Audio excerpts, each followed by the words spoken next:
दोस्तों नमस्कार। मेरी ही एक किताब आई है भूख का विलाप। उससे एक कविता है। वो कविता बहुत दिनों से मेरी इच्छा थी कि मैं वो कविता पढूं आपके सामने।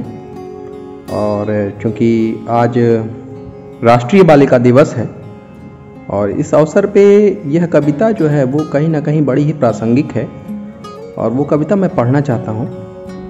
इसकी टाइटल है दो चोटी वाली लड़की। तो आइए हम शुरू करते हैं। रोज सवेरे मेरे मोहल्ले से गुजरती थी दो चोटी वाली लड़की। चोटियों में लाल फीते, पैरों में काले जूते, सफेद धागे जहां तहां सिले हुए।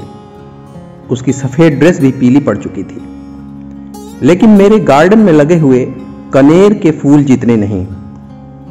कूदती फुदकती सड़कें नापती रोज सवेरे मेरे मोहल्ले से गुजरती थी दो चोटी वाली लड़की।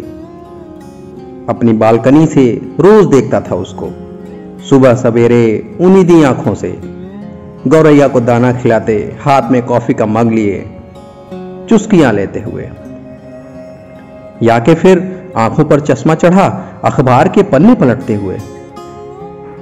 यह अंग्रेजी का अखबार भी ना कितने जटिल और उबाऊ होते हैं, कुछ समझ नहीं आता, कुछ पल्ले नहीं पड़ता, या मुझे अंग्रेजी की समझ ही नहीं। लेकिन मैं उन बड़ी गोल मटोल आंखों को रोज पढ़ता हूं। कितने सपनों का संग्रह है उनमें। सपनों की कोई भाषा नहीं होती, शायद इसलिए पढ़ता हूं इनको धारा प्रवाह। मगर कुछ सपने समय के ताप से पिघलकर बह जाते हैं। पास की गली में कोलाहल है। खाकी रंग की बीड़ी से उठने वाले सफेद धुएं ने किसी बूढ़े की जान ले ली है। जान केवल बूढ़े की ही नहीं गई है, दम तो उन सपनों का भी घुट गया जिनको मैंने पढ़ा था उस दो चोटी वाली लड़की की गोल मटोल आंखों में। मेरे घर की छत पर अब गौरैया नहीं आती। मेरे बगीचे का पीला कनेर सूख गया।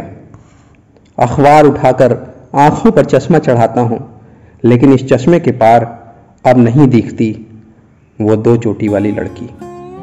धन्यवाद।